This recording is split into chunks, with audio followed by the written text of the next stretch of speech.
अक्सर आपने ये देखा होगा कि जिसमें एक अच्छे लीडर के लक्षण देखने को मिल जाएं, उसे लेकर लोग कई तरह के दावे करने लगते हैं, जिनमें एक बड़ा ही कॉमन दावा होता है कि ये बड़े होकर नेता बनेगा, ये राजनीति में जाएगा या फिर ये चुनाव लड़ेगा। राजनीति की नींव इंसान में तब से रखी जाती है जब से वह स्कूलों में हाउस कैप्टन बनने के लिए सब कुछ करने को तैयार रहता है। विद्यालय में आते आते छात्र नेता बनने के लिए संघर्ष करने को तत्पर रहता है और यहाँ तक कि प्रशासन से लड़ने तक को तैयार रहता है। और यहीं से शुरू होती है छात्र नेताओं की राजनीति में जाने की तैयारी।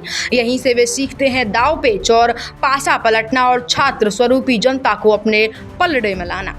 लेकिन राजस्थान में 2022 के बाद छात्र संघ चुनाव पर मानो जैसे ग्रहण सा लग गया हो। राजस्थान के विश्वविद्यालयों में छात्र संघ चुनाव को लेकर मचा घमासान एक बार फिर सुर्खियों में है, लेकिन इस बार उम्मीद की जगह मायूसी ज्यादा है। 3 साल से चुनाव का इंतजार कर रहे छात्र संगठन बार बार सड़कों पर उतर रहे हैं, धरने प्रदर्शन कर रहे हैं, लेकिन भजनलाल सरकार ने हाईकोर्ट में साफ कह दिया अभी कोई चुनाव नहीं होंगे।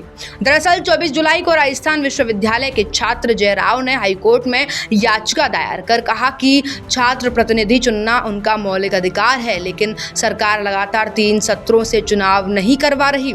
जयराव ने कोर्ट से गुहार लगाई कि लोकतंत्र की पहली सीढ़ी कैंपस से शुरू होती है और छात्रों की आवाज को दबाना लोकतांत्रिक मूल्यों के खिलाफ है। इसी बीच 5 अगस्त को जयपुर में एनएसयूआई ने जोरदार प्रदर्शन भी किया, जिसमें सचिन पायलट भी शामिल हुए।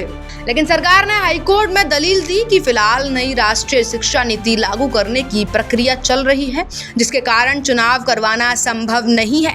सरकार ने लिंग 2 कमेटी की सिफारिश का हवाला देते हुए कहा कि सत्र शुरू होने के 8 हफ्तों के भीतर चुनाव होने चाहिए, लेकिन मौजूदा शैक्षणिक कैलेंडर और कक्षाओं के कार्यक्रम को देखते हुए ये मुमकिन नहीं है।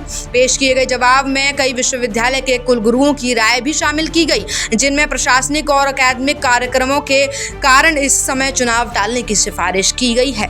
और नतीजा निकला एक बार फिर छात्र संघ चुनाव की मांग टालना और कैंपस राजनीति का माहौल और ज्यादा गर्म होना। छात्र संगठन इसे छात्रों के अधिकारों पर हमला बता रहे हैं, वहीं सरकार इसे शैक्षणिक व्यवस्था बनाए रखने का फैसला कह रही है।